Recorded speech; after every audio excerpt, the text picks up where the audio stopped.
How far would you go to rescue someone you love from the abyss of their own loneliness? There are nights where the rain blurs the boundaries of the forbidden and compassion dresses itself in desire. What you are about to hear is not just a story of passion, but the chronicle of an absolute surrender, a couple who decides to open the doors of their private sanctuary to save a broken soul. A dance between shadows and light where healing is found in the touch of skin and loyalty is proven by sharing what is most sacred. Prepare to discover that, sometimes, the fear of two is the only thing that can ignite the light in the heart of a tear. The rain drummed against the glass with rhythmic insistence, creating a liquid barrier between the outside world and the warm refuge of the living room. Inside, there smelled of good, red wine, and that peace only found in a home where love has taken deep roots. Elena watched her friend Valeria, whose silhouette seemed to shrink under the weight of a melancholy that had lasted far too long. Valeria held her glass with trembling hands, staring at the bottom of the crystal as if searching for answers to a divorce that had left her empty, stripped of her own light. Elena, with the security granted by feeling fully loved, approached and took her friend's hand. She knew that words are sometimes not enough, but human contact has an almost ancestral healing power. Valeria confessed with a broken voice that she no longer recognized herself, that she felt her internal fear had been extinguished under the ashes of loneliness. Elena smiled with infinite tenderness. She knew that fear was not dead, but simply sheltered from the cold. In that moment, her eyes showed Marco, who worked in the kitchen in silence. There was no need to speak, between them existed a language of gestures and silences shared for years.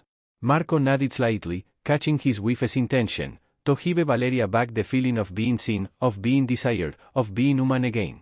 Dinner passed between forced laughs that gradually became real. However, when the plates were cleared and the wine began to take effect, the atmosphere changed.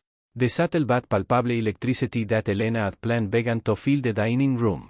Every movement Marco made, whether pouring a new glass or accidentally brushing Valeria's shoulder, sent shockwaves through the dense air.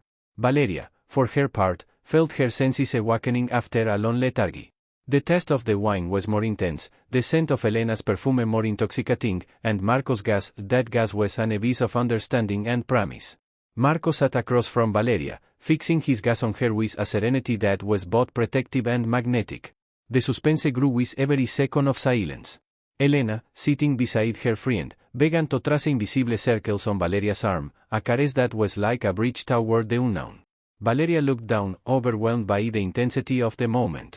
She admitted feeling envious of the connection Elena and Marco shared, of that fear that seemed to burn without consuming itself. You don't have to watch it from the outside, Elena whispered, her voice a silken caress. Tonight, the fear is for all three of us. It was then that Elena stood up and placed herself behind her husband, wrapping her arms around his shoulders in a gesture of absolute ownership and, at the same time, generous invitation. She explained to her friend that tonight there would be no silences, that Marco was a man of immense nobility and generosity, and that she wanted Valeria to experience, if only for a moment, the beauty of being the center of that universe of affection. Valeria's heart hammered against her ribs, a mixture of delicious terror and a curiosity that burned her from within. The suspense moved to the master bedroom, a space that seemed to vibrate with accumulated energy. The blue moonlight filtered through the curtains, mingling with the warm glow of a few candles Elena had lit. Valeria sat on the edge of the bed, feeling how the softness of the silk sheets contrasted with the agitation of her soul. Elena approached first, with slow movements, choreographed by affection. She removed Valeria's shoes with an almost ritual delicacy, her fingers brushing the skin of Valeria's insp, provoking a shiver that ran down her entire spine.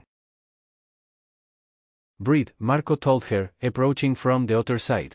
His presence was like a warm tide enveloping the room. The first triple contact was electric. Elena kissed Valeria's neck while Marco took her hands, transmitting a security she thought was lost forever.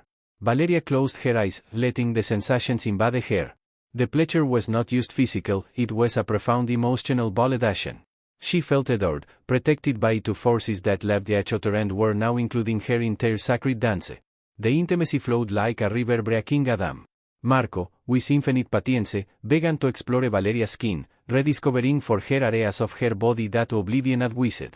Every caress from Marco was answered by a kiss from Elena, creating a syncopation of pleasure that left Valeria breathless. The initial suspense transformed into pure joy, into an amalgam of body-seeking ecstasy not as an end, but as a celebration of life. Elena guided Marco, showing him how Valeria responded to certain touches, while she herself got lost in the beauty of seeing the two people she loved most in that moment merging into a single energy. There were no jealousies, only immense gratitude. Valeria, gaining confidence, began to participate actively, her hands seeking Marco's firm skin and Elena's familiar softness. The pleasure multiplied, seeing Elena enjoy herself under Marco's hands, feeling Marco's shudder at Valeria's touch, and the shared climax where the three seemed to become one under the cover of night. It was an unhurried exploration. They allowed themselves to enjoy every sigh, every look of wonder Valeria cast when she discovered a new peak of pleasure. Marco treated her with an almost religious devotion, while Elena was the hostess of that banquet of senses, ensuring no one was left behind. The three lost themselves in a labyrinth of caresses where time ceased to exist. The rain outside continued to fall, but inside that room, the air was such that the windows fogged up, sealing their secret from the rest of the world.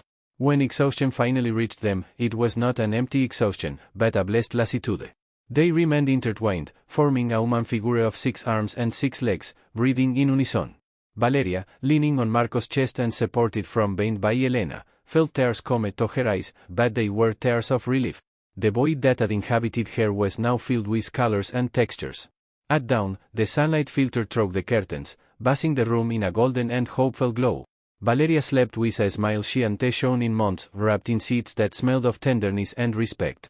On the other side of the bed, Elena and Marco remained embraced, sharing a whisper of complicity. The experience, far from separating them, had united them further. Seeing her husband's generosity had made Elena fall in love with him in a new, deeper way, while Marco felt immense gratitude for his wife's trust. They had done something noble, something that defied conventions but was born from the purest love. Valeria woke up slowly, feeling the comforting weight of her friend's arms over her.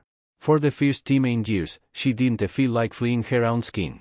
She stood there, enjoying the shared silence, knowing that night had changed something fundamental within her. She was no longer the broken woman who arrived in the rain. She was a woman who remembered what it meant to be desired and loved. Is true intimacy perhaps something only found in exclusivity, or are there corners of the soul that only light up when we dare to share what is most sacred with to say we love from absolute freedom? This story leaves a question in the air. If you had the power to heal the broken heart of someone you deeply love, how far would you be willing to go to give them back their light?